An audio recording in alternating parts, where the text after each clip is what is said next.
Hello and welcome. I'm Anet A8 and in this episode we're going to be talking about a cool 3D printed Foxy. Okay, so I don't know if you guys are familiar with the Five Nights at Freddy's franchise, but I have printed what was previously a successful print of the Foxy. Now it's hard to tell which way is front and back. I think this is front because it's more curved on the front, but here we go. So we can turn all the stuff around, and this is Foxy. This is Foxy from Five Nights at Freddy's. He has a model that is fully movable, which is really cool. It shows the really good things that you can do with 3D printing. I'm very happy with this model and with the way that it came out. The head is different. I ran out of the silver, and that's when I started printing blue. The head came out beautifully. I'll tell you now. It was a very standard print. I had to use a bit of glue, but there's also elastic bands. Elastic bands are holding his arms together, and his upper arm, and his legs, and even his head. His head is held on with elastic bands.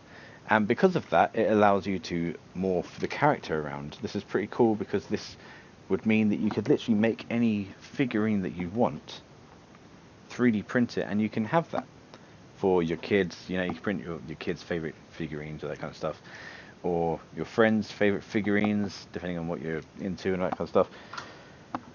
But yeah, here we go. Look, and it stands up. If you have tighter elastic bands, you can make it so that the legs and stuff are a bit more stiff. But pretty much, this is this is part of the extent of what you can do with 3D printing. The sky is the limit, or maybe even not the sky. Maybe in the sky is not the limit, because people have done 3D printing in space. Yeah, so I mean, it's all printed in very many pieces. You had the body. Yeah, the legs. I had to reprint the legs like twice, maybe. Sometimes on a few occasions there was a bit of an issue with the printing of the hook, and the hand is definitely backwards. Actually, it's definitely backwards, and it's a bit take my strong hand kind of, you know. But everything else, the face on this specifically did come out very nice.